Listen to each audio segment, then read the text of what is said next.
Good morning, everyone, and thank you so much for joining us for your very first session of the Leaders Like Us mentoring program. It is my absolute pleasure to introduce you to Patrick Hosea, who will be hosting or delivering this session called Calm Leadership. You're going to have the pleasure of meeting Patrick twice within this whole 18 months program, which you're joining with us. Without any further ado, I would hand over to Patrick, who would introduce himself, share his background, share with you this philosophy and theory which he's coined up, which is called Calm Leadership. And just to remind you that this session is being recorded. So just be mindful of that. Over to you, Patrick. Thank you so much. Fantastic. Good morning to everybody. Lovely to see you all this morning. I'm going to make my apologies for the state of my voice. I was off work on Monday. I had a bit of a cough and a fever. I'm hoping that it's not COVID, but I'm back at work now, so it better not be COVID because I don't think anyone will be very happy with that. But yeah, my voice is struggling a bit, so I do apologise for the slight croak. But hopefully you can hear me okay. Brilliant. Okay. It's a real pleasure to be asked to come along and present to you guys this morning. Um, I'm going to try and do as Elizabeth has suggested, some opportunities as well for some interaction, so that you have a chance to obviously think about and ponder some of the things that we're looking at.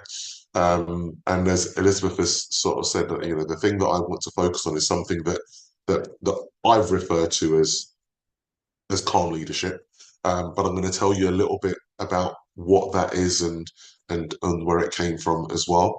So I'm just going to start by sharing my. Actually, before I do that, can I just check in terms of the people that are in the room? Um, what are your roles? Are you all head teachers or heads and deputies, or Elizabeth? You probably know the answers already. Yeah. Patrick, if you want, everyone could maybe put their names, their favorite chocolates, and their current job title. That There could you help you go. know who's in the room. There you Yeah, go. favorite chocolates. I love chocolates. There you go. Let's have some of that. Yeah, let's do that. Let's put name, favorite chocolates, and your current job title. Thank you so much. It'd be nice if you can do it, but don't press send if you put everything. So we know who is who. Okay, well, yeah, Gemma is, yeah, perfect. Oh no, or picnic. Picnic a HT. good one, yeah. Yeah, I agree with you, David. Just a straightforward, boring Cadbury's milk chocolate. All of this fancy stuff doesn't really appeal to me. So, principal, okay. CEO. Okay, lovely.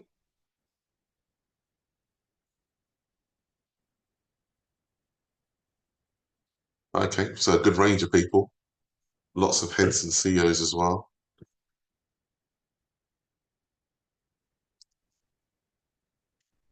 Yeah, crunchies are all right, I guess.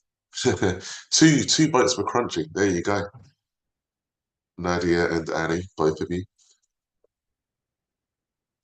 Fantastic. Okay, that gives me just a bit of an idea. So I think I've got one AHT in the room, I think. Um, but don't feel isolated. A lot of the stuff that I'm going to talk about this morning is about leadership in general. A lot of it's based on headship because that's what I am and what I've been for a long time. And that's kind of where the whole thing has come from. So without further ado, I will make a start on that. So thank you for sharing. That's really, really helpful. So I'm just going to try and share my screen and hopefully this is going to work how I want it to. I think it's that one.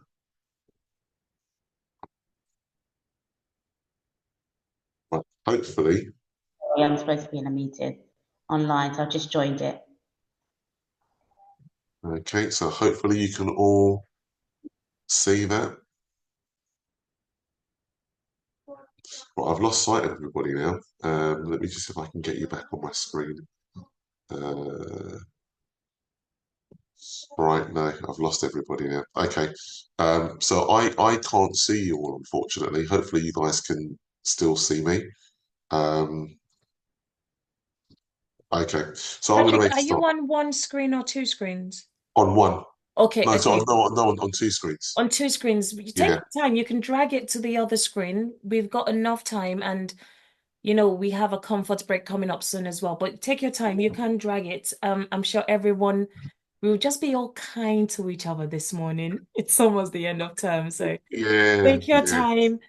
Yeah. That's fine. So can you see the full screen with the Yes, we can slide? see the full screen, and I've put you Okay, on spotlight, so you everyone see should that? be, yeah, perfect. Okay, brilliant. All right, that's Okay. fine. It's fine. What I'll do is I'll because I can't see people at the moment. If I ask you, Elizabeth, if you could just manage that bit for me, so if someone has their hand up or whatever, then if Perfect. you I can do that. I just can totally interject and do let me that. know, and I'll Yeah, stop. no Brilliant. worries. Okay, fantastic. And then I'll sort that out later on at a break or whatever.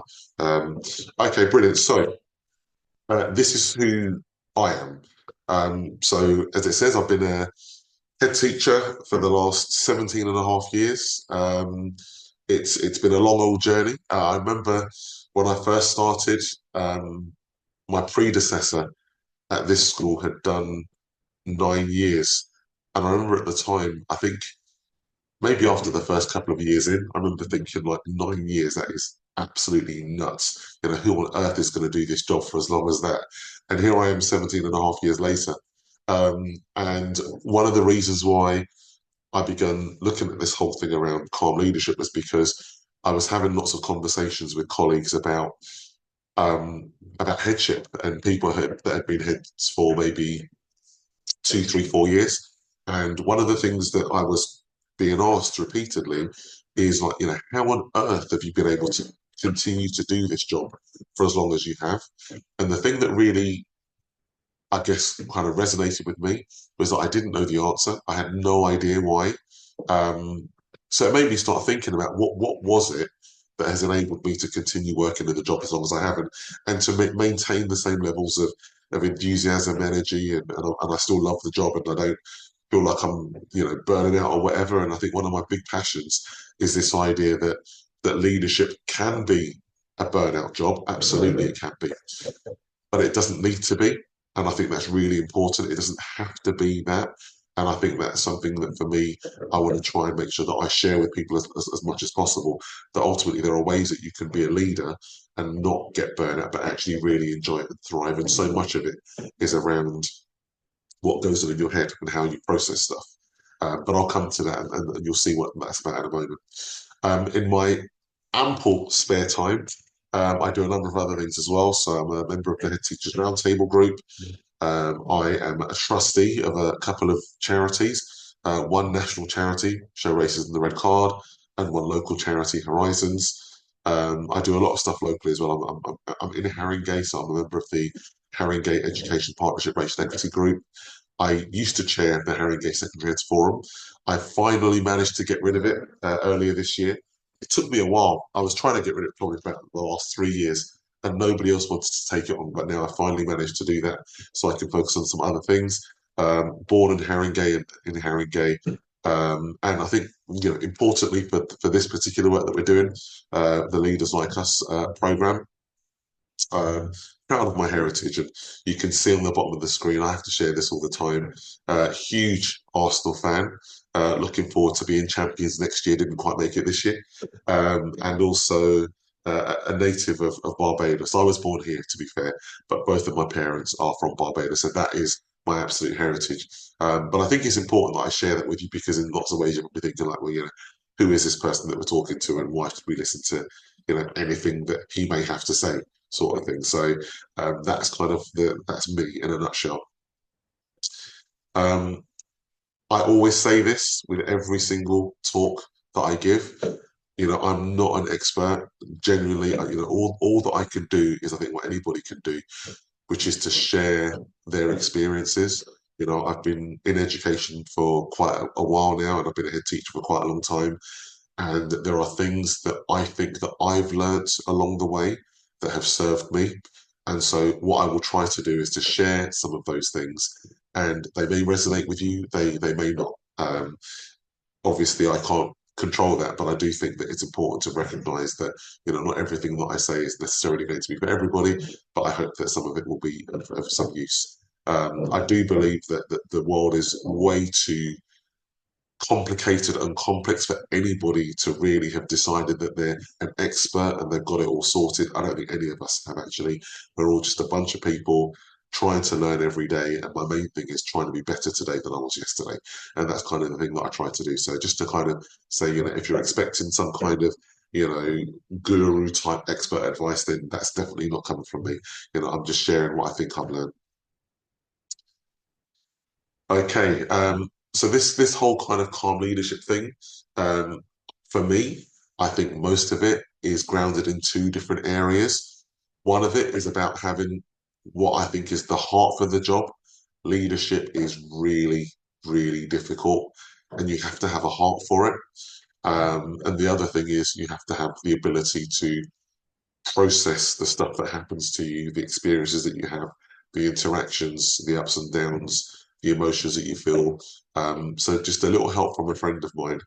He's not really a friend, but something I found on Insta that I find quite inspiring in terms of the heart of a lion. Either you work hard for it or you don't work hard for it. Well, me and my brother, we work hard for our stuff. It don't come easy. In life, you have to work. Either you want to be the shark of the ocean or the fish of the ocean. And right now, we want to be the shark. Take over everything. Strength, no weakness. Power, the muscle. Have to have that mindset. So you're going to come in here and dominate. When you say, oh, something wrong. No. Don't put yourself down. Sure to keep yourself up, pumped, and ready for any challenge that comes. I absolutely love that video. I want to find this boy and I want him in my school. Such an inspirational character. But I play that because I think for me, one of the things about leadership is exactly that. You have to have the heart for it because it's challenging and you've got to be ready to be involved and really engaged and maintain that strength of character. Yes, there you go. The other thing I think for me is, as I said before, the ability to actually control the way that you process stuff. It's so incredibly important. I'm a big believer in that view that there's very little that happens that has any meaning other than the meaning that you give to it. I think that's really important. So the way that you process the events that happen, the thoughts that you have, the feelings that you have are critically important to maintaining a kind of a calm focus. So I think that's really important. And yes, I'm happy to share a link to the clip. That's no problem at all. I'm just seeing that in the chat as well. And I'm hoping that John is not a Spurs fan when he makes a comment about Arsenal. But nevertheless, that's fine. Right, okay, so that's that bit. Oh dear, that's got to be Man United, I'm guessing, John. Not West Ham United or Newcastle, the only United. Okay, so that's my thing. So there's two things really. Is that the whole thing about the having the heart for it is really important, and also having the mindset. So that's what calm leadership is really about. It's about those two things. How do you maintain that passion for leadership, but also how do you manage all of the emotions that come along with it that can, if you let them, overcome you and make things really difficult. And all of those things are about being able to avoid burning. So this is what I define it to be. So calm leadership I define as having a well-developed sense of perspective, accepting that, and this is for me, I'm not saying that this is for everybody, accepting that first and foremost, leadership is about people, not systems or processes. And I will come back to that in a moment because I'm not suggesting that systems and processes are not important. They absolutely are. But it's not just about that. It's about people first and foremost. Calm leaders can remain focused, productive, and optimistic when under extreme pressure, which is a lot of the time as a leader. And you have long-term values that you prioritize. those things, values, principles, and purpose over some of the short-term gains. And I think that's something that for me is really important.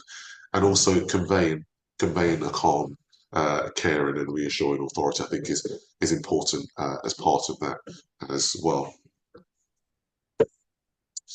And just to give you a greater sort of sense of what that is. So for me, I believe in compassion, but I don't believe that that's a weak thing. I think all leaders have an ego to some extent. I think that there are very few people who aspire to leadership that don't have any ego at all. However, your ego mustn't drive your leadership. It's really important that your leadership is driven by your purpose and not your ego. So even if you have one, you have to be able to put that to one side when it comes to your leadership and make sure that your leadership is based on purpose. It's presence and gravitas. If you have those things, you don't need to play to the audience. It's about your natural presence for who you are. Emotions are really, really important. I think emotions drive us. And I think we have to allow that because I think our emotions tell us an awful lot. I'm a strong believer in the idea that as human beings, we're blessed with the ability to understand feelings and nuance and context and politics. And I think the emotions that we experience are the ways in which we articulate those subtle things. So we need to understand them and we need to use them. However, we can't be controlled by them. So our mindset needs to sit separate from them, where we factor them into our thinking, but we mustn't allow them to take over our thinking, because that's when you start to make decisions that are not necessarily based on things that are necessarily sensible.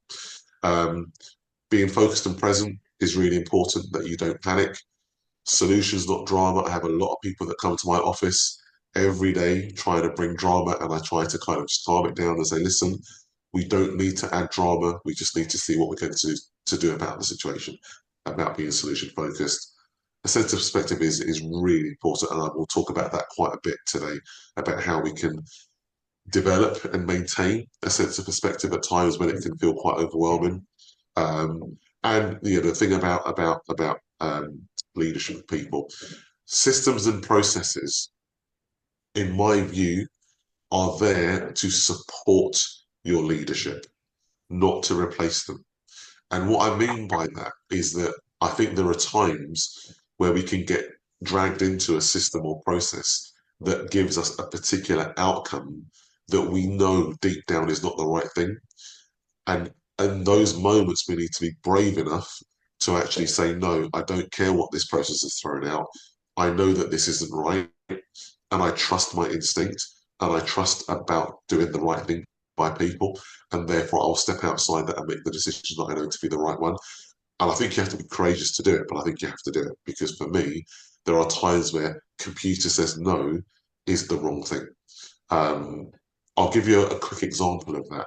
I had a situation a few years ago in my SLT where there's a few of us that meet, myself and the deputies, where we meet once a week and we do various things. And one of the things that we do is we go through all of the trips and events and visits. And we just go through all the details, make sure that the risk assessments are done and all that kind of stuff as well.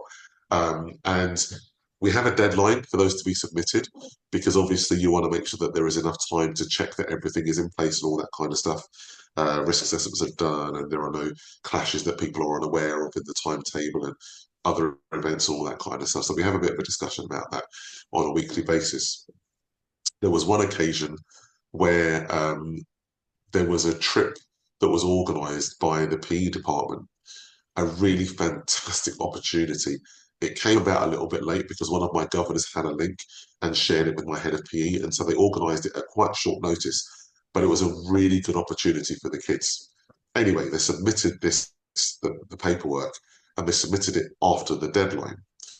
So that particular day, I actually wasn't in school that day, so my deputies had the meeting on their own with the business manager to look at the trips that day.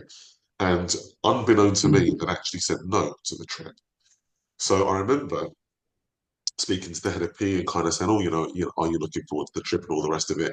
And he said to me, oh, no, the trip's been turned down. I didn't realise at the time. So I thought, oh, that's interesting. So when I met with my deputies the following Friday when we do our meeting, I sort of said, oh, what happened with the P trip? Why did that get declined? And they said, well, because it was late. I said, okay, but in terms of the trip, what were the risk assessments like? Oh no, they were all fine. Okay, were there any clashes? The diaries, was there any issue with the trip going out in terms of the organisation? No, no, no, no, all that was all fine. I said, okay, so then why did we say no? So because it was late, and that was my frustration. Because my view is that the deadline is there to serve a purpose. The deadline is there to make sure that there is enough time. Oh, hello. Is it right if me and Susanna bring Oh, someone's talking just then. Yeah, so my view is that the deadline is there for the purpose of making sure that everything is okay. We've got enough time to do it. If someone misses the deadline, but actually we are still sure that all of those things are in place and it's a trip that we think is worthwhile and want to support, then why would we say no? And that was kind of, for me, a really good example of this idea that leadership is not about systems and processes. They are there to support your leadership, not to replace it. You make your decisions based on making good decisions, and you use those things to help you make decisions, not to replace the need to make them. So that's kind of what I mean by that, and why I think that's really important. So, why is calm leadership itself important? As I say, my main thing about it, and the little tagline that's there, is about developing leaders that last. I think that leadership is an area that is so important and it's so rewarding, but also it's really, really difficult. And there are lots of really talented people out there who, for whatever reason, don't want to become leaders. And we need to find ways to encourage them to become leaders. And that's what this is all about. So that's the main thing. So why is it important? So I read a book a few years ago. This book was released in 2017. Carlo Ancelotti. You'll see that I do love my football stuff a lot. Carlo Ancelotti, very, very, very successful football manager, has managed pretty much every big club that you could imagine. Real Madrid, Chelsea, Bayern. I mean, he's been all over the place. Fantastic manager. He wrote a book back in 2017 called Quiet Leadership, Winning Hearts and Minds in Matches. And he talks a lot about his approach to leadership, and it really resonated with me. This idea about being calm and measured, the idea about not needing to rule with an iron fist, but actually that your power should be implicit, and the respect and trust. All those things I think are really critically important. And it started me thinking about styles of leadership and I want to be really careful here. I don't want to criticize any particular approach to leadership. I don't think that's appropriate, and I think that's wrong. I think that everybody needs to lead in the way that best suits them. Calm leadership suits me, and that's why I talk about it, because I think for me it works, and it's the reason why I think I've been able to do the job for as long as I have, because I have a particular approach to leadership which very much resonates with this approach that Carlo Ancelotti talks about. For the avoidance of doubt, he is the person on the right hand side of your screen, kind of looking at Zinedine Zidane, sort of thinking, what's all your drama about? And also that represents the kind of relationships that he has with the players that he leads. He's a really warm manager.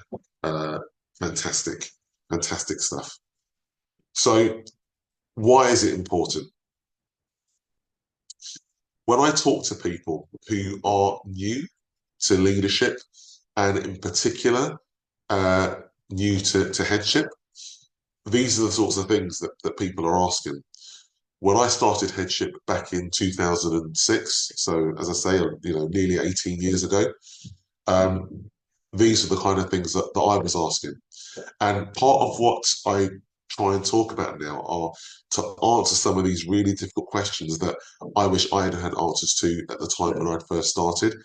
I started headship when I was 34, and I'd only been a deputy for a year and a term. It was really, really early in the piece for me, and I didn't feel ready for it. And it was really difficult those first few years. And I found it a massive challenge. And these are the kind of things that I found really, really difficult. So hopefully during this talk, you'll see that I'll address some of those things and some of the things that I think that I've learned along the way. And we know this is true. Lots of people don't want to do the job, and actually lots of people that start the job don't stay in the job. And that's something that I think we need to address. We know there is a leadership crisis, and we need to find ways to encourage people to both take up headships, but also to stick with them and develop a long-term legacy rather than jumping in, finding it too challenging, and then jumping out again. And we know this is exacerbated by the ethnicity thing as well. So that's why I'm so committed to the work that leaders like us do, because I think there is a real problem with encouraging people from different ethnic backgrounds to become leaders. And you can see the numbers there. The numbers are really poor. And that's not good for our schools, for the education system, and for our diverse students that we work with up and down the country. I think it's really important that we have people who are representative. So going back to like my early headship and why I think this stuff is really important. So as I said, I became a head teacher in 2006. In 2009, I'd been in for 3 years, and I began a period of absolute difficulty. So the first 3 years, I was scared of my own shadow, frankly. I found it really, really difficult. But I still had a bit of a honeymoon period where things were going quite well.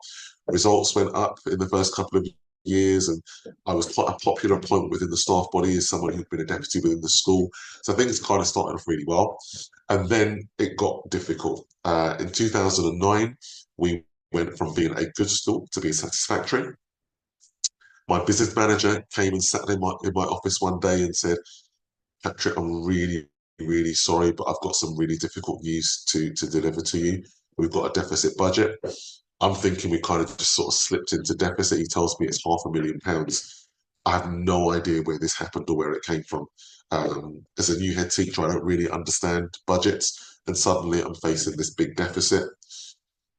Then the exam results that year went down. 2010, our exam results, we were expecting 57% A star to C grades with English and maths. It would have been our best ever set of results.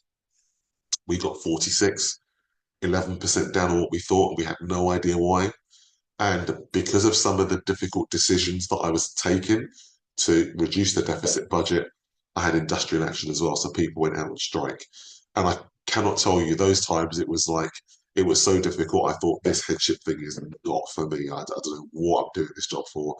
And I remember at one point, I contacted ASCL. I was a member of ASCL.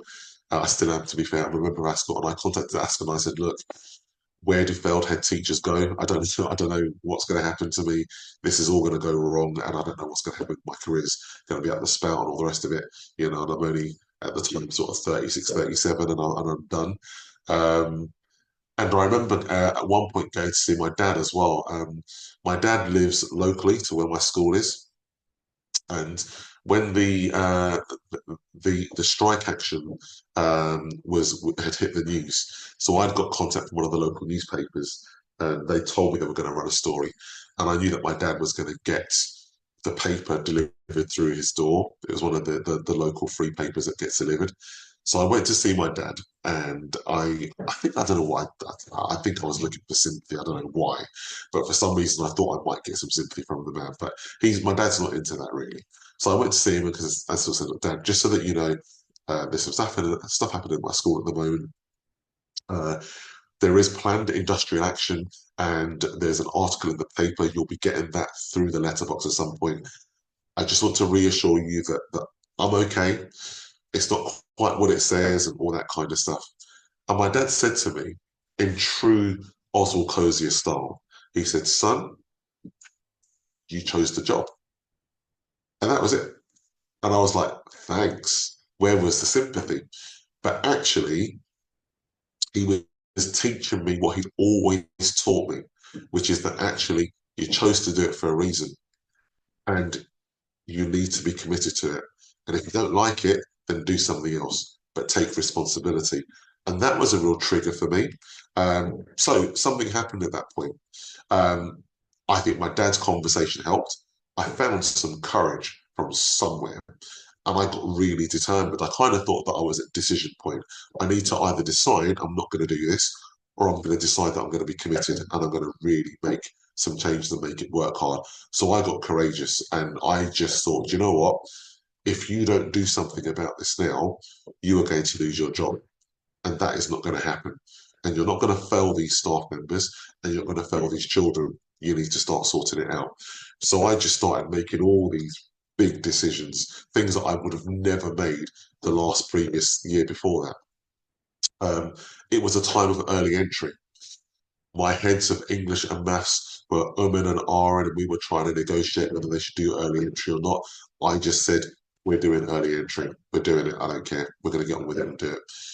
We had some teachers who were teaching year 11 who I knew were not that great. And whereas previously, I think my view would have been that I needed to kind of manage their feelings and their emotion, and it would be too difficult to say to them, actually, we're going to take you from year 11.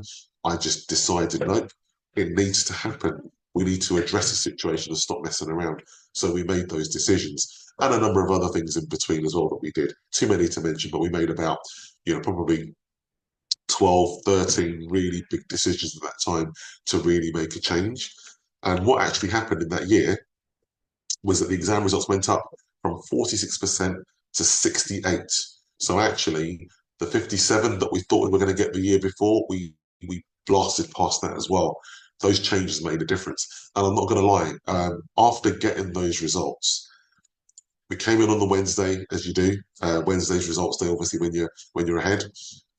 We got the results, and with my SLT, we were just so relieved. There was lots of hugging, and we don't hug, right? There were lots of hugging, and everybody was quite relieved and all the rest of it. And then I remember on the way home from that scene, I just pulled over to the side of the road, and I think those 3 years of difficulty just came out, and it was the most emotional moment, but it actually told me a lot about everything that I've been through during that time. But you might wonder why I'm even sharing this stuff with you anyway. And there is a reason for it. I believe this, that ultimately it's the adversity that actually teaches us an awful, awful lot. And it teaches you about who you are. And the reason I'm sharing this with you is because when I talk about some of the stuff in Calm Leadership, I'm going to be asking you to think about some of those things that you've been through, because it's the tough stuff that you go through that gives you the confidence to keep going when leadership becomes difficult. And I really believe that it's difficult to develop resilience without having the opportunity to demonstrate resilience. It's really difficult to become stronger unless your circumstances demand that you show more strength. So I think that you have to look at all of those situations as opportunities for learning and growth, and use them when you need them at times of challenge as you move forward. So I think that's really important. And this idea that your mess becomes your mess, I think that's really important. That all the stuff that you go through that's really difficult are the very things that enable you to share those experiences with other people so that they can learn from things that you've been through as well.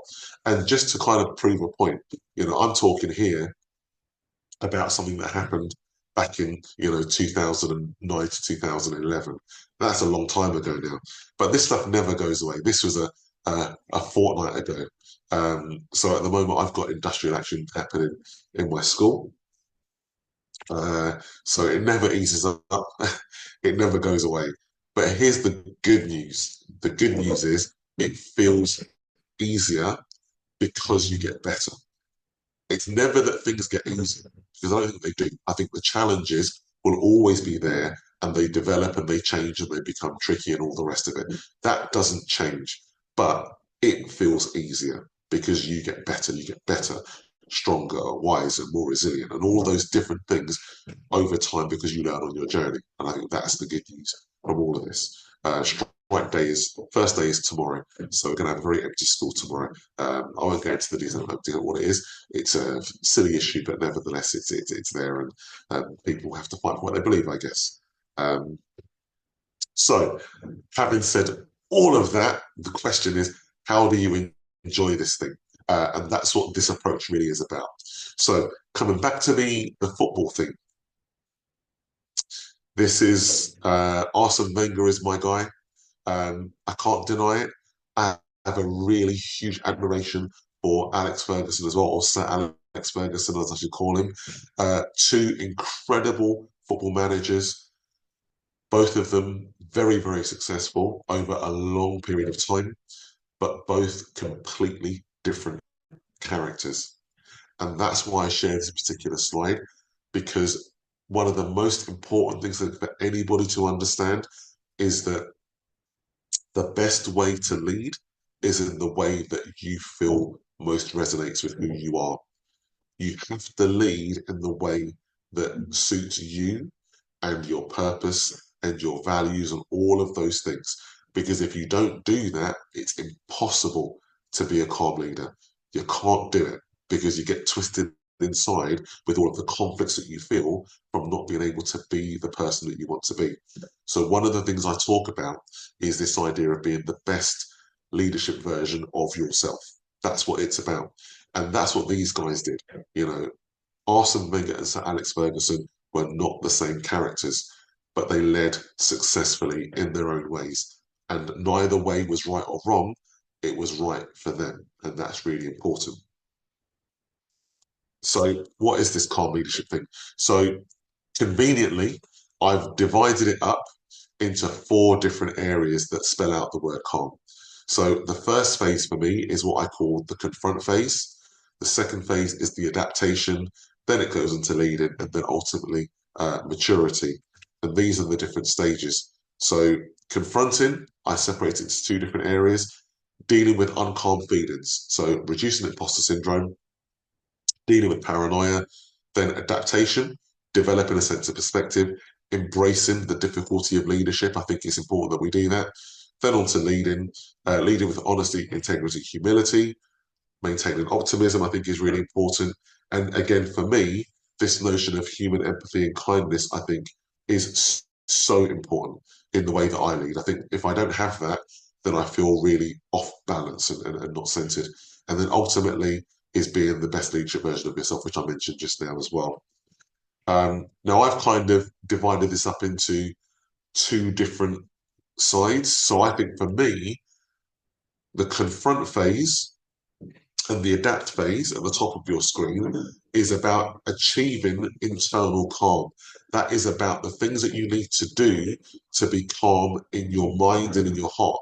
So it's about how do you make sure that you're managing yourself, your feelings, your thoughts, your processing of what happens, your emotions. How are you managing to deal with all of those things, the insecurities and that sort of thing? The second half of this, the third and fourth phases, are about how you then begin to convey that calm externally. So how do you lead other people in a way that conveys the calm that benefits the people that you lead and the organisation and the schools that you lead and all that sort of thing as well. So that kind of sums up the 4 phases. Now today, we're going to cover only 2. So the reason why we've divided this session into 2 parts, so part 1, we're going to look at the confront phase, which are the first 2 things, and also the adapt phase. So reducing imposter syndrome, dealing with paranoia, developing a sense of perspective, and embracing the difficulty of leadership. That's the thing we're going to do today. The other 2 bits we're going to look at in our second session, which comes up, I think it's in October later this year. We're going to look at those 2 things separately. So for me, and again, thinking about leaders like us and the particular issue that we raise about the underrepresentation of people who come from diverse backgrounds, just to kind of sum that up, so as a black person, I've always felt that these things are important: moral imperative, integrity, honesty, transparency, leading people, vision and values, accepting that it's tough, resilience, serving others. Those things are really, really important to me. The red font adds a bit of an extra dimension to that. As a black person, I have to think of that in a particular way. So when I think about my moral imperative, To what extent does my cultural heritage, my values, my upbringing, to what extent do they impact on my moral imperative in a way that might clash or somehow be different from those of colleagues who maybe don't share my heritage, or parents or governors? This is an important thing to consider. Integrity, honesty, and transparency. As a Black person, I've always felt that I needed to do more to prove myself, because there are particular racial stereotypes that are negative that potentially make people think that those particular qualities may not be things that I possess. When I'm leading people, are there people out there who react differently towards me because of their preconceived notion about who I am or what I represent or what I might be, or the kind of values that I may have? In terms of vision and values, very similar to moral imperative. To what extent does my culture impact on that in ways that might make my leadership more challenging because other people don't buy into it in the same way or don't see it through the same lens that I may see it? I think that there are a number of things about that adds an additional layer of challenge to being a leader, that I think is really important. And the resilience bit. I mean, one of the things that I found the most difficult as a head teacher was that moment when I realized that there are people out there who do not want you to do well for no other reason than they do not want you to do well. And they're out there. And I found that really, really difficult to deal with, because in many ways I felt like I'd kind of lost faith in humanity. It was really difficult when I first realized that.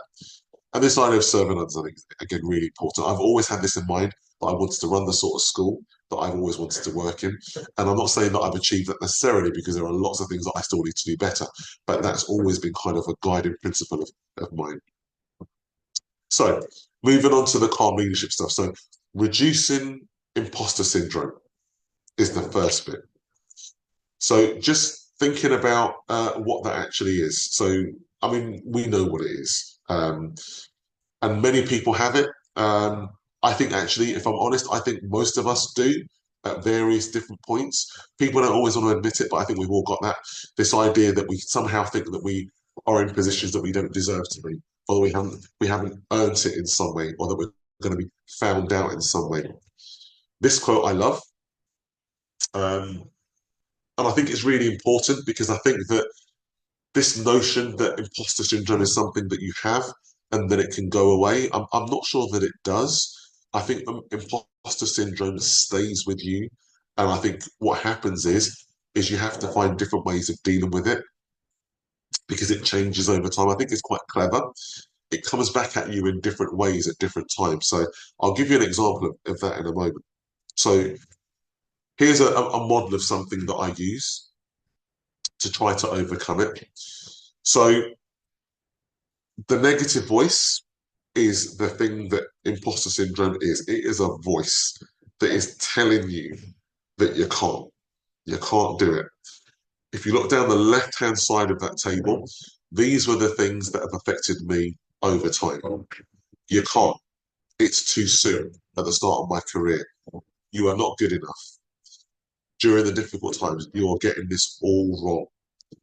The thing that I get now, which is why I say it doesn't go away, you used to be good at this, but not anymore. It doesn't go away, it just changes. The voice changes to something else. Maybe your strength lies elsewhere. That paranoia thing, everyone can see that you don't know what you're doing. Those are the things that happen to me at various points. Now, the key to this particular method that I use is having the alternative voice. Now, the alternative voice is easy, because that's just inverting the thing that's telling you that you're not good enough. So it's easy to do that. The power of this method is not in the alternative voice. It's the affirming rationale. It's the bit that says, I know that there is evidence to back up the fact that my imposter syndrome voice is a lie. So the voice says you can't. You say, I can do this. I know I can. My affirming rationale is think about all the things that I've achieved in my career to date that demonstrate that I have got the desired skill set. It turns the negative voice into a lie. it's too soon. No, I'm ready. My time is now. Affirming rationale. Remember that it's not what you've done and how long you've done it, it's how much you've learned and your potential to do even better. So what I'm saying is that for every situation where a negative voice appears in your head, you've got to do two things. One is to shout it down with an even louder alternative voice that says, actually, this is nonsense. This is not true. But the most important thing is you then need to back it up by rationalizing it. What is the reason that I absolutely know as to why my alternative voice is the one that I should be listening to rather than the negative voice that's in my head? Now, sometimes that is about a process that you go through yourself. Sometimes it's about speaking to other colleagues and getting their feedback. I think a lot of this can be achieved by things like coaching, which is why I think this whole program is so important. The coaching thing, I think, does this bit really, really well, but you've got to find a way to do it. Now, what I wanted to do just for a moment was to pause and for you to have a bit of a think for yourselves. What are those negative voices that you have? What do they sound like? What is the alternative voice that you have? And what is the affirming rationale that you would use in order to be able to actually think about that and turn it around? So what I wanted to do was just to maybe give you maybe 3-4 minutes just on your own, just to have a bit of a think about that, and then maybe take a little bit of feedback at this point. Is that all right, Elizabeth?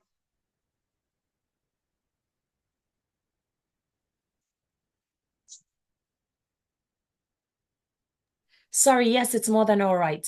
Totally Yeah. more than all right. Okay. So maybe if we just take maybe 3 or 4 minutes, if you want to put some stuff in the chat as well, if you want, that's fine. And then we'll just take a little bit of feedback on this bit before we move to the next bit. Okay. Patrick, just to be clear, you want me to put them in breakout rooms, right? How many? Yeah, we could do that. So I would say maybe in threes would do. Threes. Awesome. Yeah. Doing it right now. Okay, brilliant.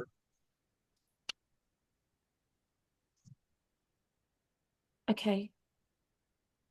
If And my maybe take a screenshot of this if you want. I can broadcast it. I'm gonna broadcast it Okay, into the brilliant. rooms Brilliant. once they're there. Let me just do that. Create. Just double check in before I send you off. So we've got two. Yeah. Why do they have move to 4? Sorry, I'm just moving No things problem. around. To 4. Oh, so we have a 4 and then That's all fine. the rest are 3s. That's fine. Let me just double check. Yeah. Okay. I would broadcast this right now. I'll do it right now. Lovely. Oh, I don't know why there's a there's a black box, Patrick, on the screen.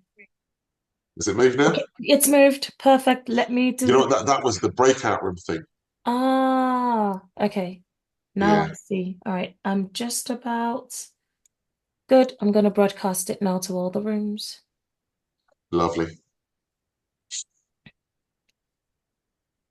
Chrissy, Lawrence, are you okay? Do I need to manually put you in rooms? Let me do the broadcast and then I will make sure everyone can see. Nope, that's not the right place. Breakout rooms, broadcast, message, and broadcast. Did that work? Let's just try again. Okay, I think I've done it. Hi, Okay. Lawrence. Let me get you into a room. Just bear with me. Thank you. Um, Hello, Patrick. Hello. You all right? Yeah, not bad, thank you. Good, good, good. okay, so Lawrence, I'm gonna Yeah. put you in room. I'm gonna put you in room 1. Can I just say while I'm waiting, I love the analogy of Ancelotti and oh sorry, I'm just gonna head to my room. No problem, no problem, Yeah, we'll catch up later. Thank you. Most no problem. welcome. All right, Patrick.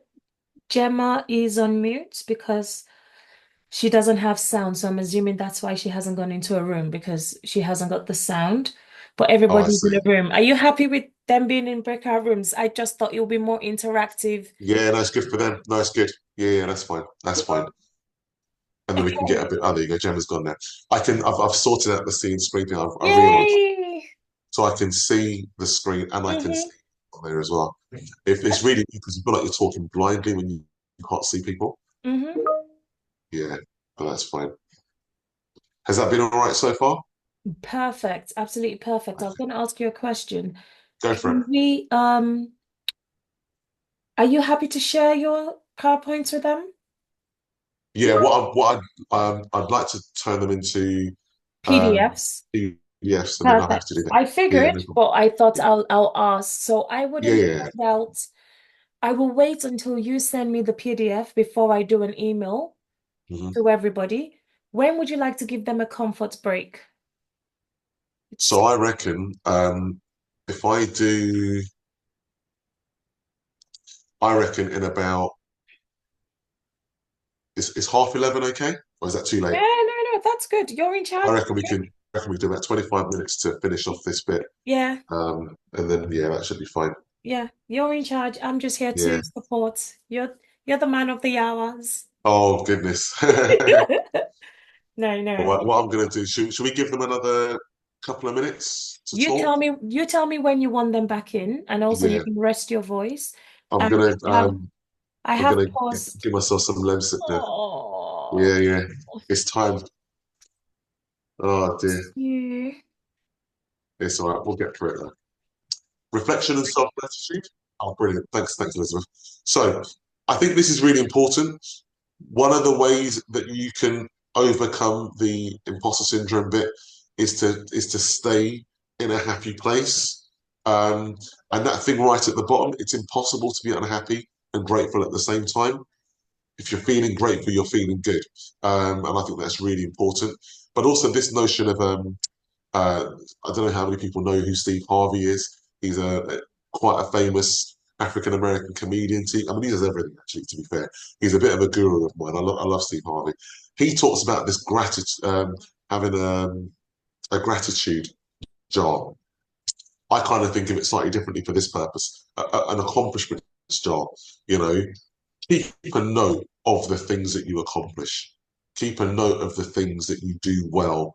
Keep a note of all the positive feedback that you get, all the cards that you receive that are wonderful, saying, great job, amazing, you've made such a difference. That stuff matters. Hold on to that stuff because when times are hard, it's great to go back and say, do you know what? Actually, I can do this and I know I can do this because people are telling me that I've made a positive impact. I think that's really important, that reflection and gratitude for the things that come your way. Now, this one's an interesting one for me. So, a very famous head teacher nationally who would never ever want to be publicly associated with this, so I will not reveal his name, said this to me. But I think he's actually right. He said I became increasingly more confident when I realised that everyone else was winging it to some degree. But I think it's really important because so often you're in those situations where everybody else around you appears to have it sorted. And I've had that so many times. I remember when I first became a head teacher and I first started attending the local secondary heads groups. And I used to go away from those meetings feeling demoralised because they all had it sorted. Nothing was a problem. It was all great. And there was all these kind of peacocks strutting, through the meetings. And actually, it's all rubbish. It's all rubbish because everybody is trying to find their way. Now, I'm not quite sure I would say winging it. Maybe that's a little bit too far because there has to be some credit for, having some knowledge and skills and experience. But what is true is that everybody's trying to forge ways forward all the time because A, we do not have all the answers, and B, context and situations are constantly changing. So we're having to develop anyway. So this idea that everybody else knows what they're doing and I don't is just nonsense. And you've got to be able to see that and recognize it and understand it. And then you lose a bit of the imposter syndrome because you are just one of a number of people who is trying to find out the best way to tackle a problem. So I think that's really important as well. Okay, so I'm going to move on to paranoia. Paranoia is a really interesting one for me. I remember when I first started headship, I think it was maybe on my second or third day in. I remember coming into school one morning and not really encountering many people, and then I had my daily catch up with my PA. So we sat down at about, I don't know what time it was, probably about 8:45 or something for our daily catch up session. And she said to me, "Oh, Patrick, you've really upset someone this morning." I'm thinking, like, what? What are you on about? I've not even seen anyone. What's happened? She said, "Well, apparently you walked past so and so person and you didn't say good morning." And I thought, oh my God, you know what?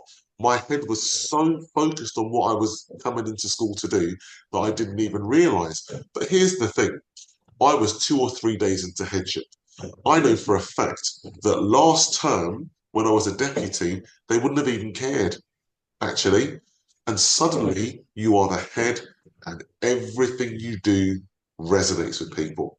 Whether it's a smile or a frown, a good morning, if you don't quite sound right. I mean, I'm suffering with a cold at the moment. You know, I've got my Lemsip here with me as well. I just went out when you guys were having your breakout room. I just went over to the staff room to do myself a Lemsip. And suddenly people think I'm dying. Do you know what I mean? It's really interesting. And so you kind of have to get used to this notion as a leader that actually the scrutiny is greater and it's just normal. And you have to find a way through that because it can make you ridiculously paranoid. It's not someone that I'm particularly affiliated with, but I do think that that quote is relevant in this situation. So try and remember the quote and not the person. And this guy, who I do love, TD Jakes, you have to remember this stuff.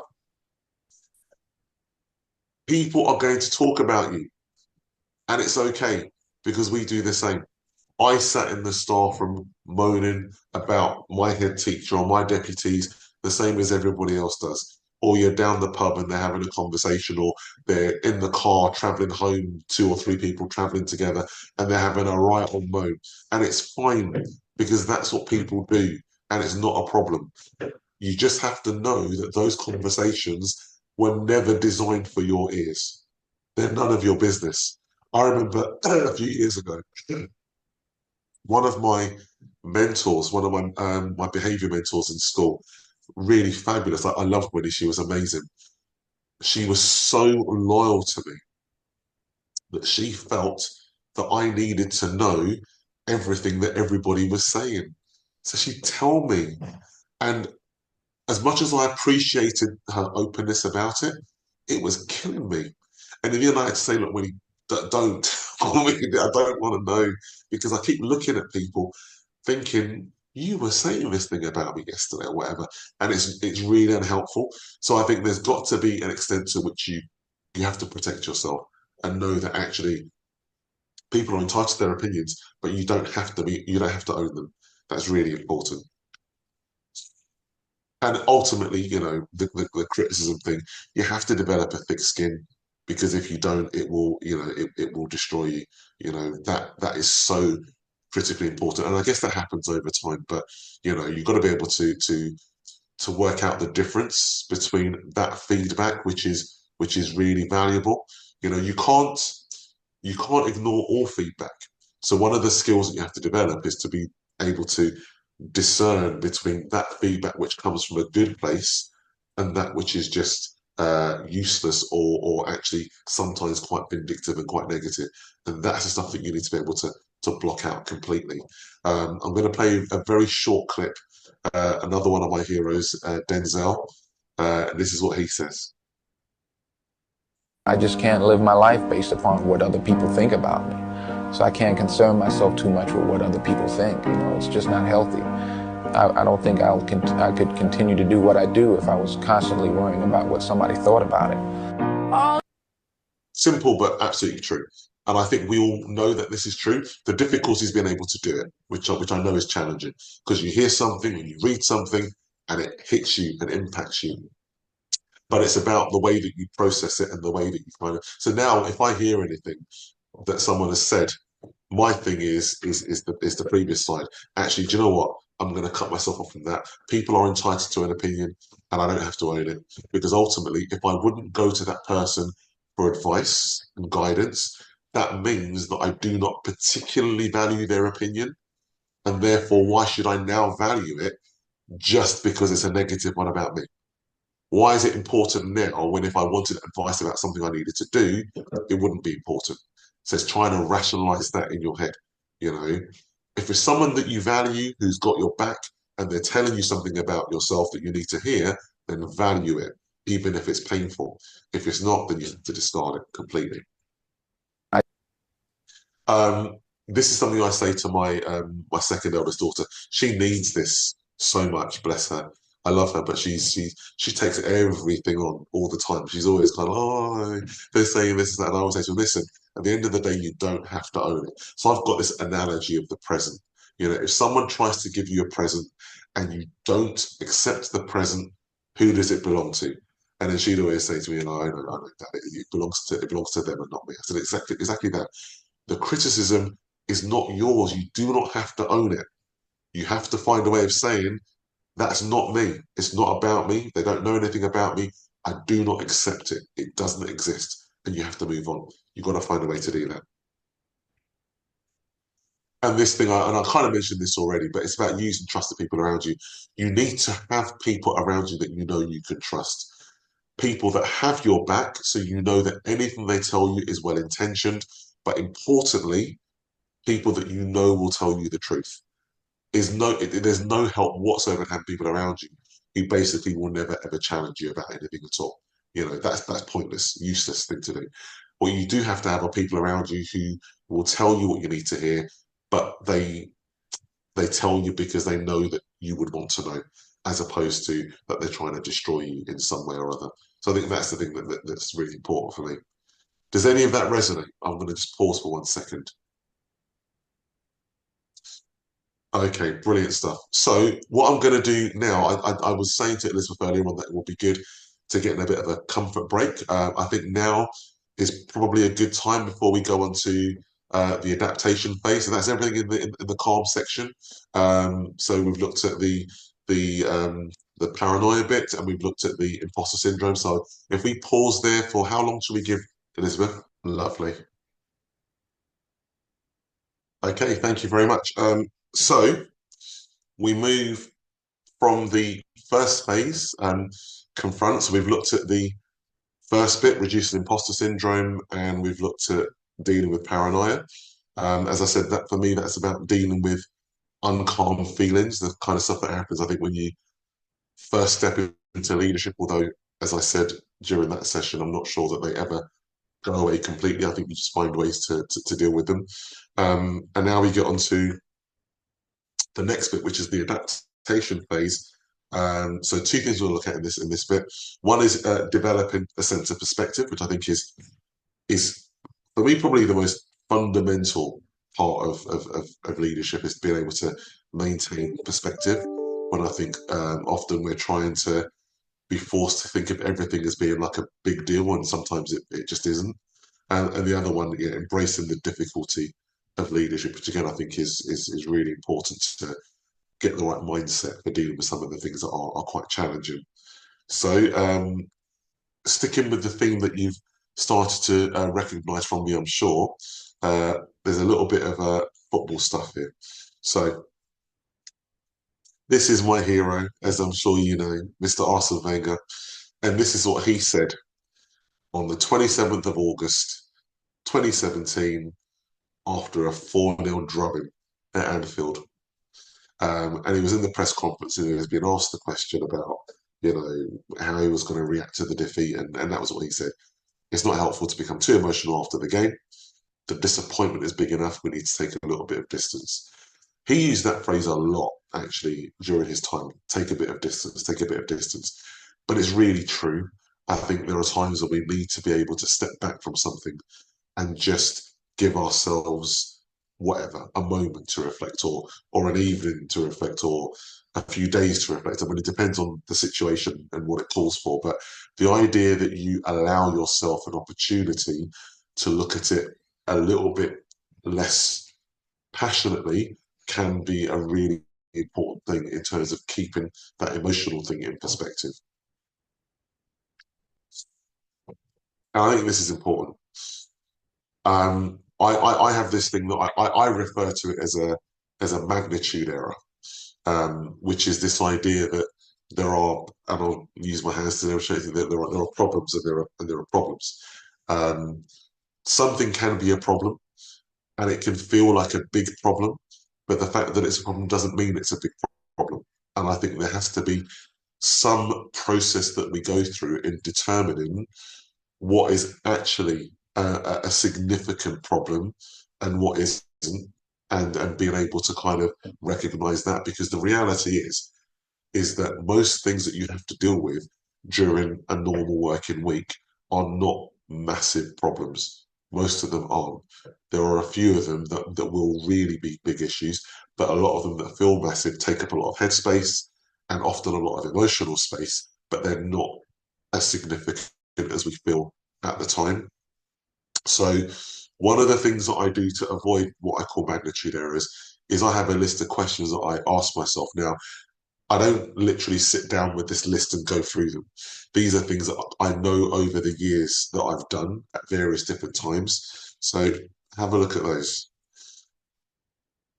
The first one might feel a little bit dramatic, but actually I think it's relevant. Is it life or death? Could the situation be worse? We can awfulize things to make it feel like doomsday. The number of times I've been told by a member of staff, oh, it's all going wrong. And it's like, no, it bloody isn't. It's not all going wrong. There's this issue and we have to deal with it, but we don't have to catastrophize everything. So what the situation, recognizing it could be worse. What happens if I get this wrong? What are the implications? Because often the implications are not that significant. Is it reversible, or is it something that actually I have to get it right because there's no way that this can go wrong? It's that significant. Most of the time it isn't. That fourth one for me is critical. If I suddenly got a call to say that one of my children was in A&E, how important is this issue now? Because I guarantee suddenly it's on the back burner, which tells you it's a headspace issue. It's what occupies our brain. Can I do something to make it better? If yes, then don't overthink it. Do what you need to do. And if you can't, then really how much time can you commit to worrying about something that you cannot control? Focus on the things that you can control and do something about that. That's all that you can do. That giving yourself distance, if I sleep on it, will it be different? Can I make it better just by giving myself a little bit of time and coming at it from a different perspective and being able to say, actually, do you know what? I've figured it. I know what I need to do, actually, or I know what I need to focus on. I think sometimes that's really helpful. The second to last point is one that I do. I try, I know this sounds a bit weird, but I try to get excited about the challenge and say, actually, do you know what? I'm about to do something now I've not done. I'm actually going to now solve a problem that is completely new to me. This is a real opportunity. I'm going to learn something here.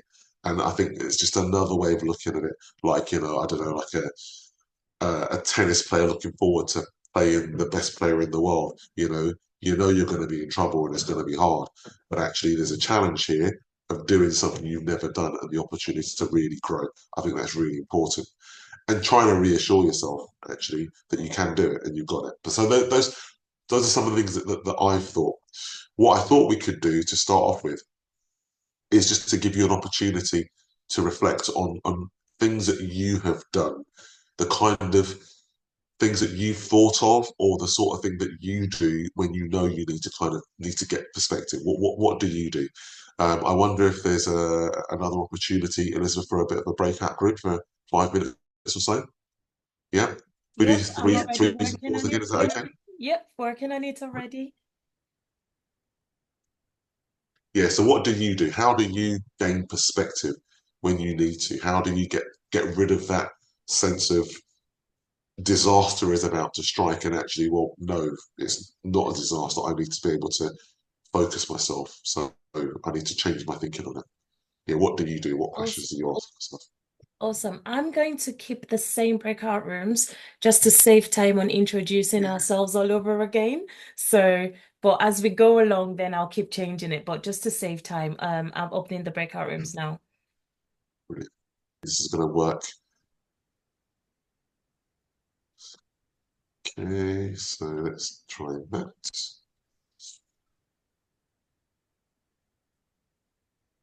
So can you see that okay? Brilliant. Okay, brilliant. So the next thing that I often kind of put into this kind of whole thing about developing a sense of perspective is gratitude. This notion that someone else is happy with less than what you have. I think if you can feel grateful in situations, if you can really acknowledge the things that are going your way, that are positive, um, it's really difficult to have things get out of perspective in your own heads. I'm going to share with you a very personal example, um, and I don't mind it being filmed. To be honest, it's not a problem with the recording. It's fine, Elizabeth. So I've got 4 children. I've got 3 daughters and 1 son. I've got the full age range. So my eldest daughter is 25. She's going to be 26 later this year. My second daughter is 19. My son has just turned 16 and is just finished his GCSEs. And then my youngest daughter, bless her, she's 5. She's 5.5 now. So um, I don't have favourites. I'm always told it's really bad to have favourites, and I don't have favourites. But Alea, my youngest one, is a bit special, and she's special for a particular reason. So when she was before she was born, at the 20-week scan, they identified that she had a heart problem. But they couldn't quite work out what it was. So we were transferred to another hospital that was a specialist, and they were able to do these more sophisticated scans. And they basically identified that she had a heart condition that was basically she had a massive hole in the heart. And what it meant was that her heart wasn't functioning properly, and there were certain parts of the heart that were too small and things like that. So what they basically said is that what would happen is that on the day that she was born, they would induce birth, and on the day that she was born, they would transfer her over to Great Ormond Street straight away at birth for her to be operated on. So that was pretty hard. It was pretty stressful stuff. Now, as it turns out, that after she was born, she was transferred to Great Ormond Street straight away that night. They did another scan on her, obviously outside of the womb, and they decided that the situation wasn't quite as acute as they had thought.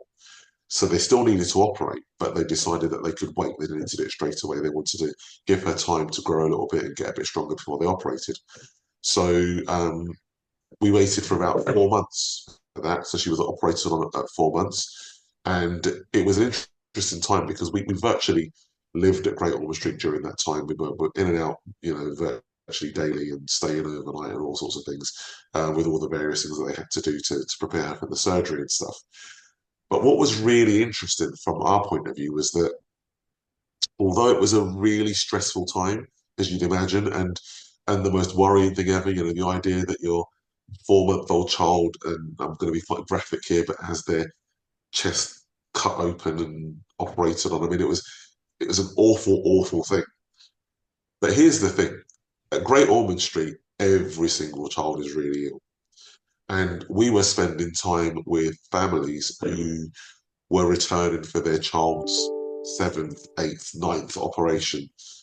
We were there with families who had children who were not going to live very long, or for whom their life prognosis was not great. That, you know, the things that they were having to face as challenges were going to affect the quality of their life in really significant ways, you know, for forever.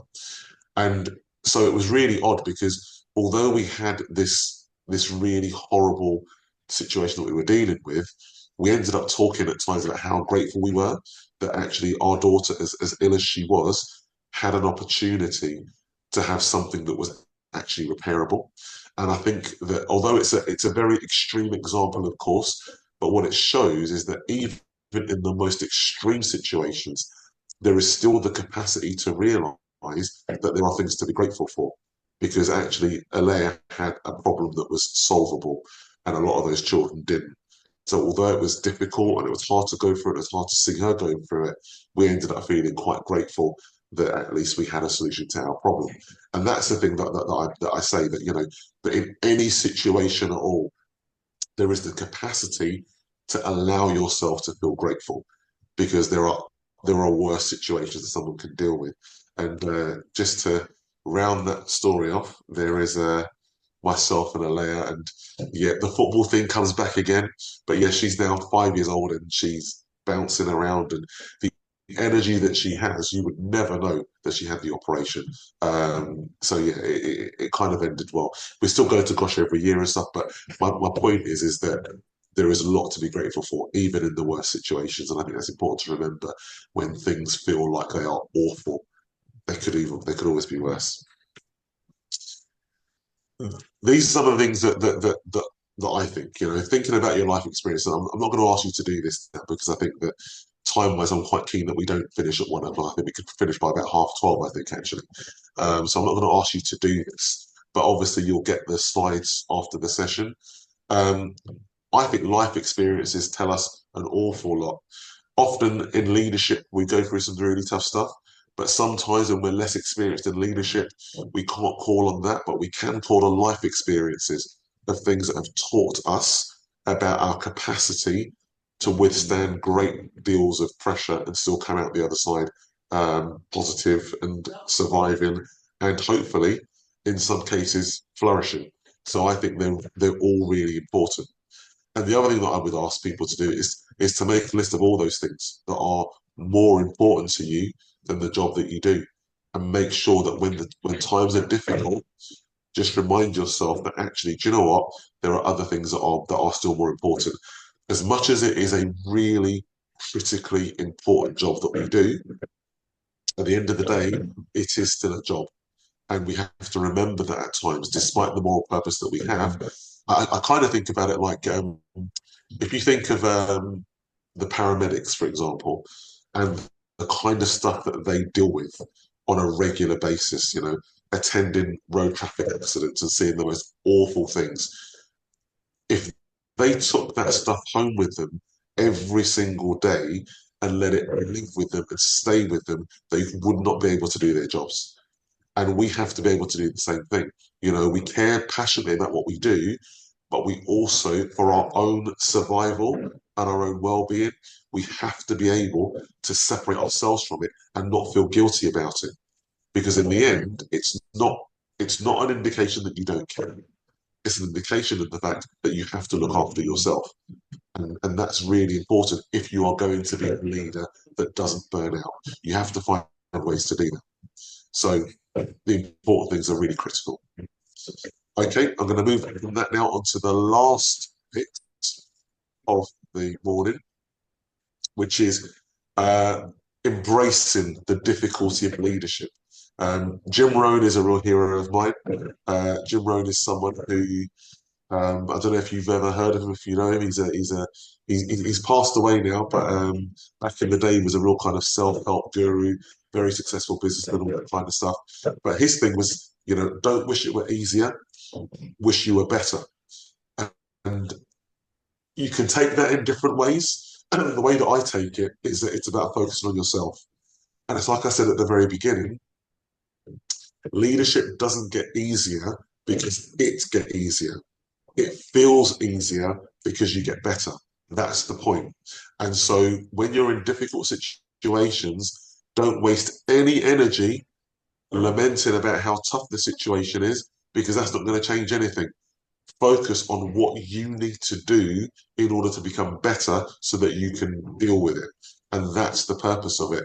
And one of the things that Jim Rohn talks about a lot is this notion of when you are setting yourself goals for improvement, don't just think about the goals in terms of what they achieve, but think about what you will need to become in order to achieve those goals. Because the fundamental truth in all of this is it's about self-development. It's about your ability and your capacity to become better at what you do so that you can face the increasingly difficult challenges that you have to face as a leader. And the better you become, the easier it feels, the more manageable it is, and the less stressful it is. That's kind of the notion behind it. Now, I'm going to play with you a very short video, not from Jim Rohn, but from a guy called Winky Wright. Just have a listen to this. Stop being driven by rewards.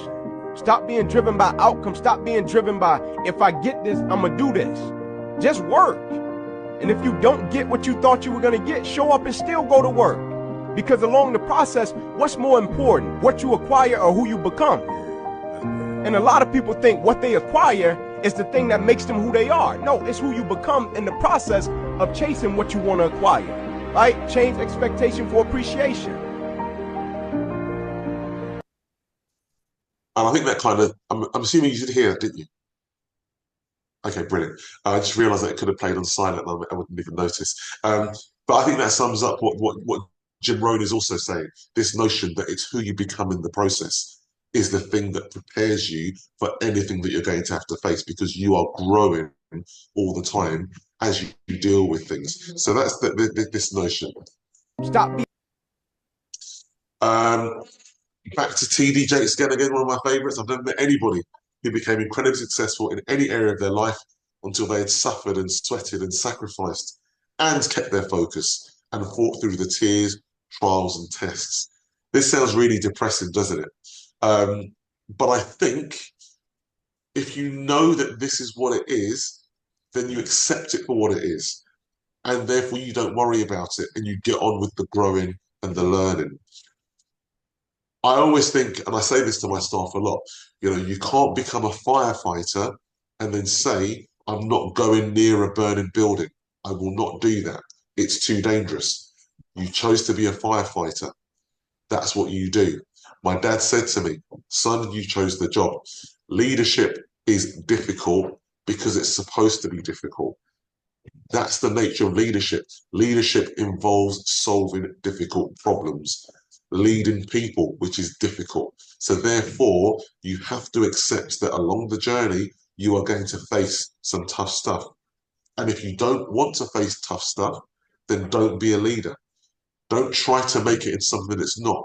Because one of the things that I feel really passionately is that stress, frustration, anger, overwhelm, all of those different negative emotions that we experience, in my view, is the gap between the expectation that we have of what it ought to be and the reality of what we're actually experiencing. When there is a gap between those two things, we have negative emotions that surround it. If you can close that gap, so that gap either is very, very small or doesn't exist, you don't need to feel frustrated or let down or disappointed or exasperated, because you're experiencing exactly what you expect to. And it means that all of your energy is focused on solving the problems rather than lamenting the fact that you're facing this difficult situation.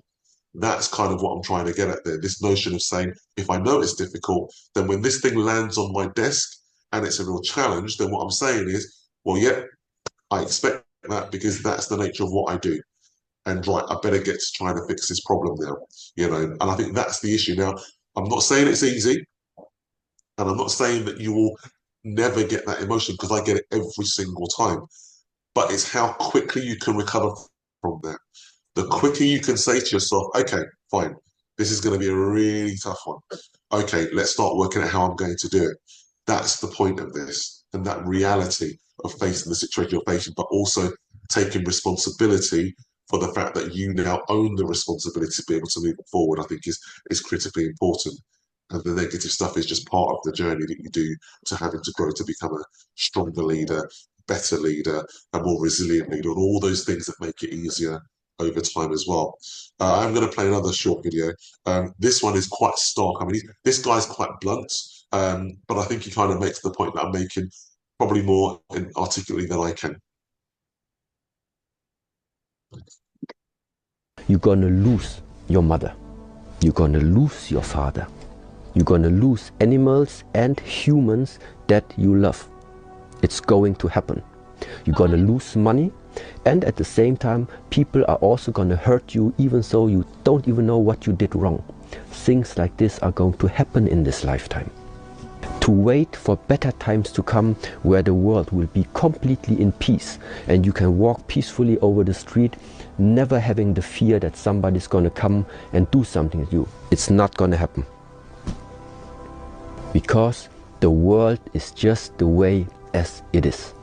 But knowing this, preparing yourself, learning the right ways or useful ways that are developing yourself physically and mentally to be able to walk through this lifetime. That's possible. That is something that is available to us. It's just you need to get rid of those fantasies that better times are going to come. If we don't create the better times, nothing's going to happen. Now, again, I know that's quite stark, but I wanted to make that point really strongly. It's recognizing that trap stuff is going to happen. It will. But you have the ability within your mindset and your strength of character to do what you can do about it.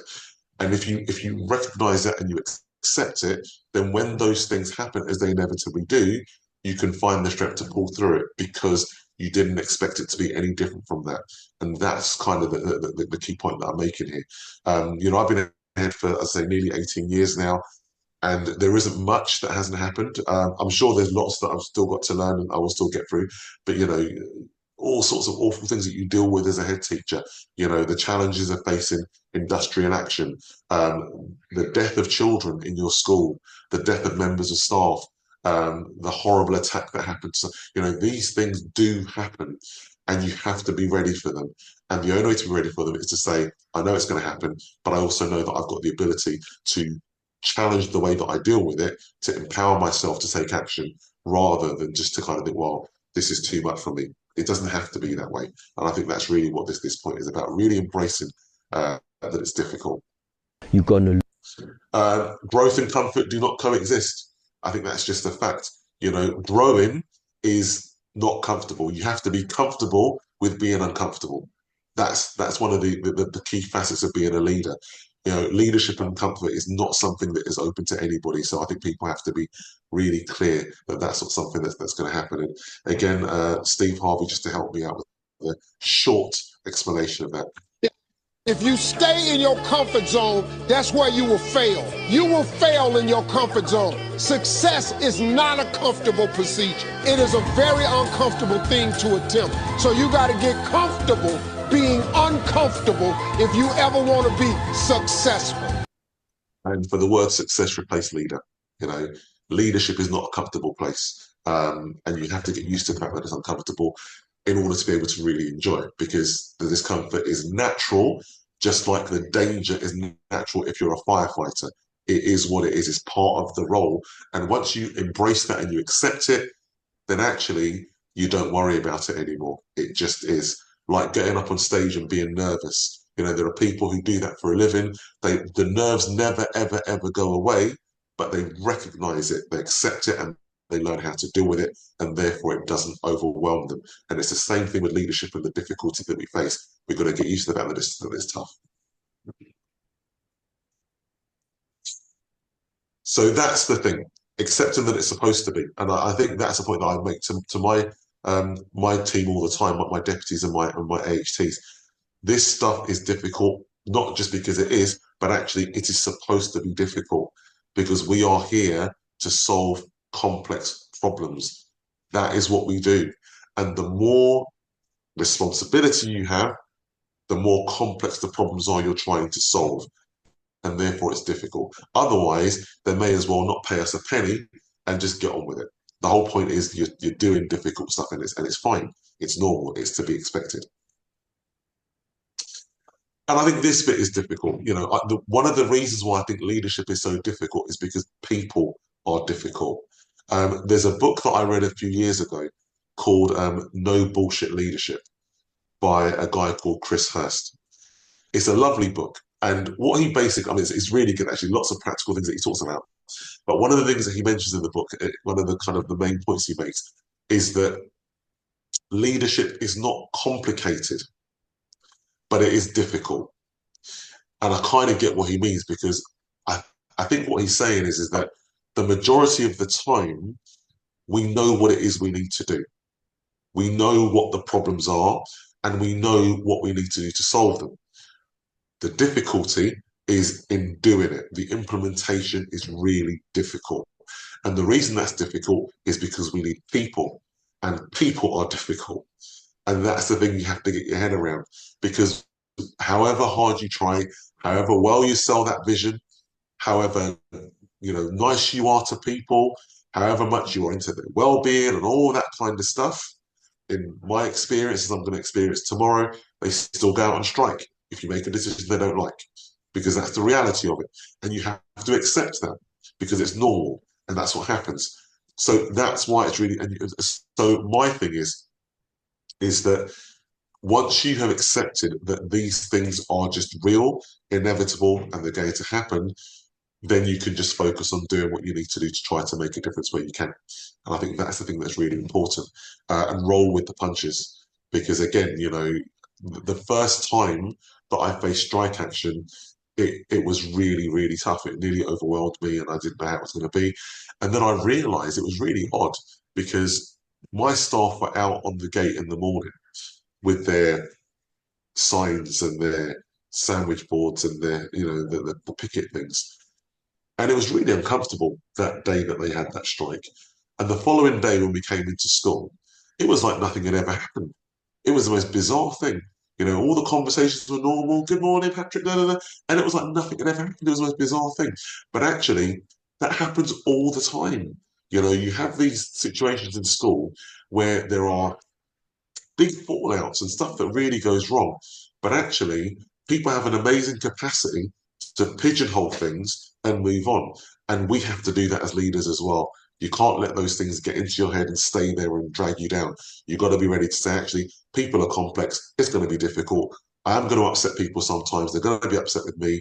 But you know what? I always know this is just part of the job and I have the ability to be able to move forward anyway. And I think that's really critical.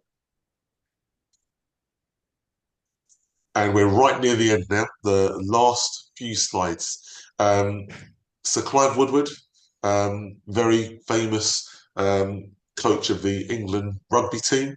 And this is what he says. Listen is important.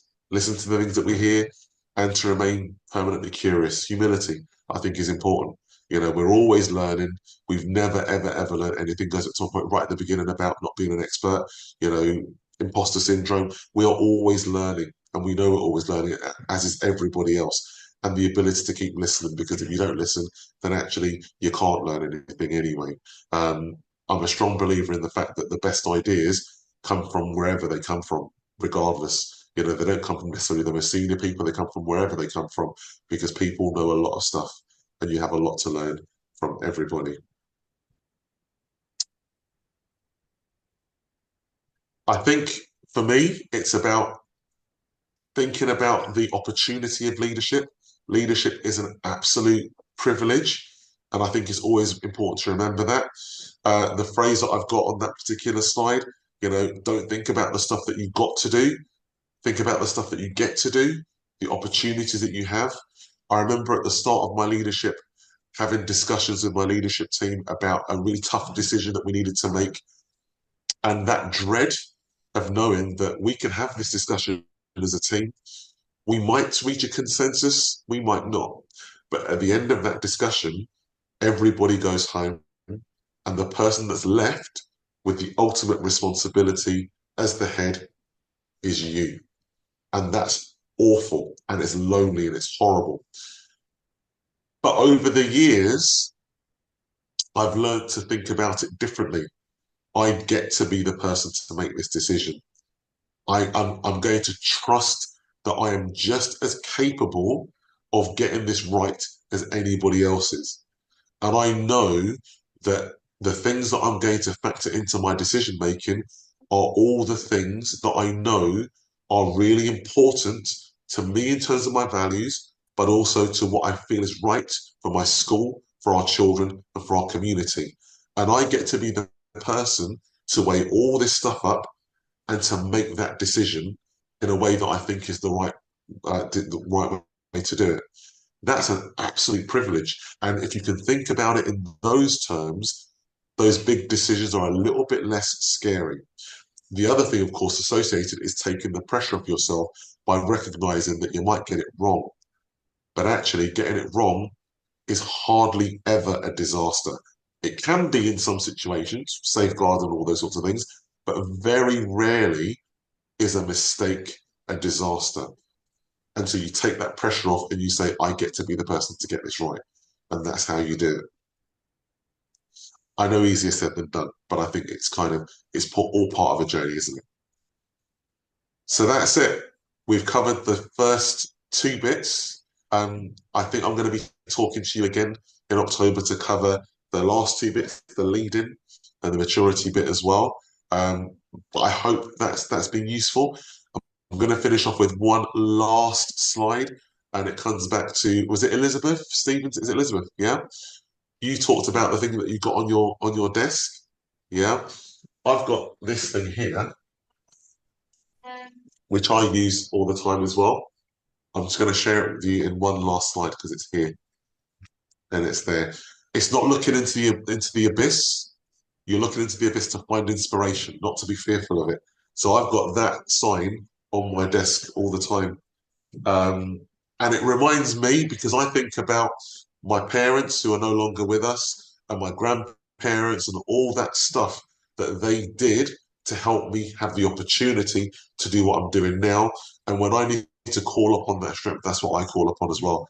And I hope that you've got something very similar that you can do when times are difficult as well. And I am going to stop now.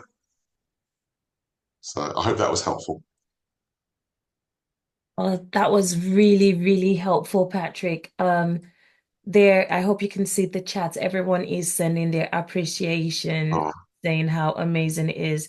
I'm trying to get the clap emoji, but it doesn't seem to want to work for me right now. I'm just going to stop recording